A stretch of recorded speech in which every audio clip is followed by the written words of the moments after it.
पाल पोस कर बड़ा किया, आज तू उन्हीं की शिकायत कर रहा है। इस उम्र में बेइज्जती मत कर।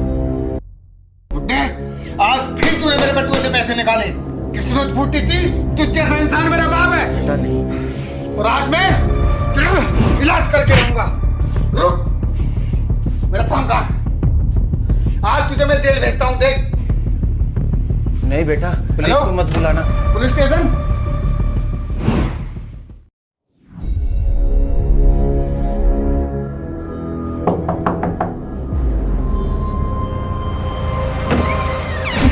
कमलेश कुमार? Yes sir. थाने में फोन किया था? Yes sir. बताओ क्या कंप्लेन है? सर, जीना हराम कर दिया इस बुड्ढे ने। चोर है ये बुड्ढा। रोज मेरे बटुए से पैसे चुराता है, दारू पी जाता है सर। रोज का इस बुड्ढे का यही नाटक है सर। परेशान हो चुका हूं मैं इस बुड्ढे से, परेशान। ले जाओ इसको, जेल में ले जाकर डाल दो।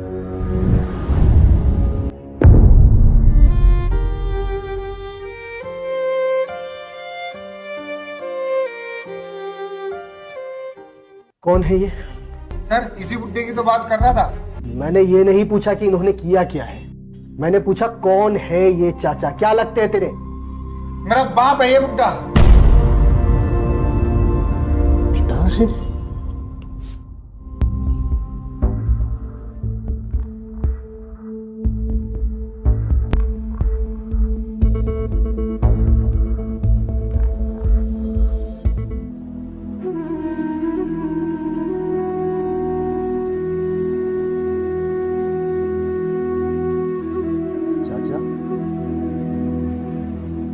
चाचा,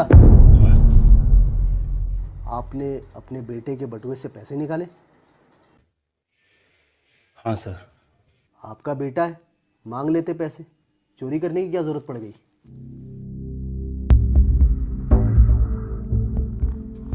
सर, इसकी माँ के गुजरने के बाद मैं अकेला पड़ गया था,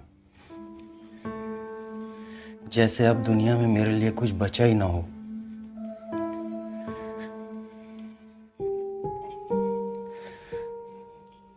रात भर नींद नहीं आती थी, पूरी पूरी रात जागता रहता था। सोचा था बेटे के साथ बात करूंगा तो मन हल्का होगा, लेकिन बाप के लिए वक्त ही कहाँ है बेटे के पास। मैं बहुत अकेला हो गया था। फिर शराब को ही मैंने अपना साथी बना लिया। मुझे लगा मेरा बेटा खुद से ही मुझे खर्च के लिए पैसे देगा, लेकिन मैं गलत था।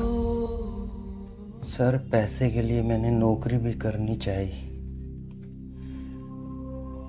कमज़ोर और बूढ़ा समझकर वहाँ से भी निकाल दिया गया। उम्र ज़्यादा हो गई थी ना, काम नहीं हो पाता था। सर, मैंने बहुत कोशिश की बेटे से पैसे मांगने की और खुद से कमाने की, पर नहीं हो पाया। आखिरी जरिया मेरे पास यही था।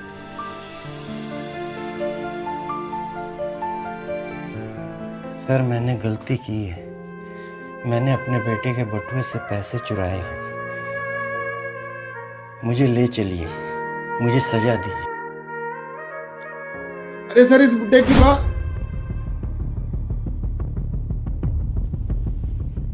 चाचा, अभी थोड़ी देर पहले मैंने जब आपको देखा तो आप किसी गहरी सोच में लग रहे थे। क्या सोच रहे थे आप? नहीं सर, ऐसी कोई बात नहीं है। मैं चोर हूँ, मुझे सजा मिलनी चाहिए।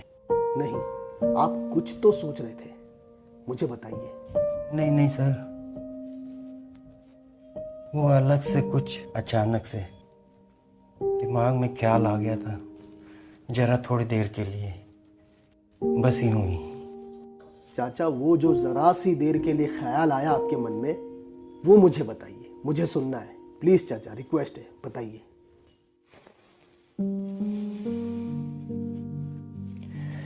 मेरे मन में जो ख्याल आया अचानक कि मेरा बेटा, जिसे पाने के लिए मैंने कई सालों तक मंदिर दरगाह पर जाकर दुआ मन्नतें मांगी, ईश्वर ने मुझे तब जाकर एक बेटा दिया। उसे बोलना, उंगली पकड़कर चलना सिखाया। जब उसकी तबीयत खराब होती थी तो पूरी रात उसको सीने से लगा कर रखता था। उसके खिलौने खरीदने के लिए कई कई दिन ओवर टाइम काम किया करता था। उसे खरोंच भी आ जाती तो मेरी जान निकल जाती थी। उसे फूलों की तरह मैंने पाला पोसा, लेकिन आज वो बेटा इतना बड़ा हो गया है कि बाप की शिकायत करने लगा है। जेल भिजवाने में उसे मज़ा आने लगा। बस यही ख्याल आया था सर।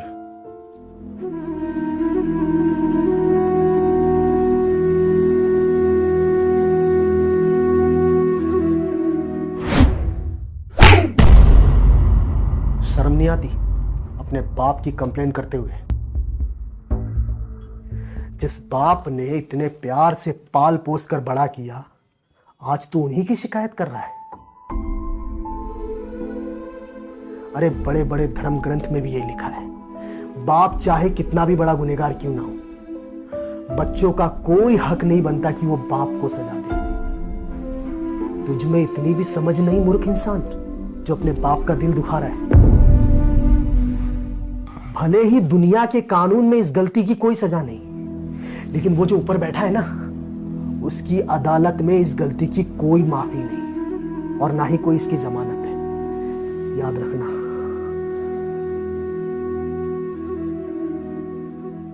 हर माँ बाप अपने बच्चों को बहुत ही प्यार से पाल पोस कर बड़ा करते हैं, इस उम्मीद में कि बड़ा होकर वो उनके बुढ़ापे का सहारा बनेंगे। लेकिन जब बच्चे बड़े हो जाते हैं तो अपना अपना अपना करने लगते हैं। ये क्या बात हुई भाई? देख, इनकी उम्मीदों को मत तोड़। अरे कईयों को तो नसीब तक नहीं होता माँ बाप की सेवा करने का। बेचारे तड़पते हैं, रोते हैं अब, लेकिन माँ बाप ही नहीं है। क्योंकि जब माँ बाप थे तब उनकी कदर नहीं थी।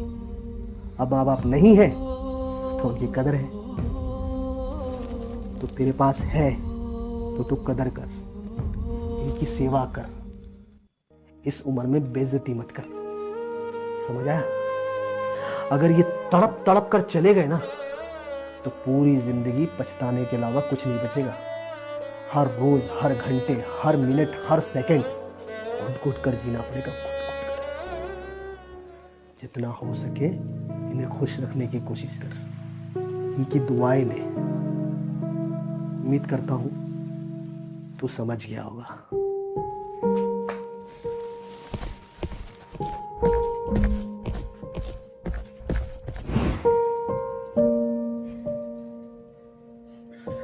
पापा मुझे माफ कर दो। पापा मेरी गलती हो गई। पापा मेरी आगे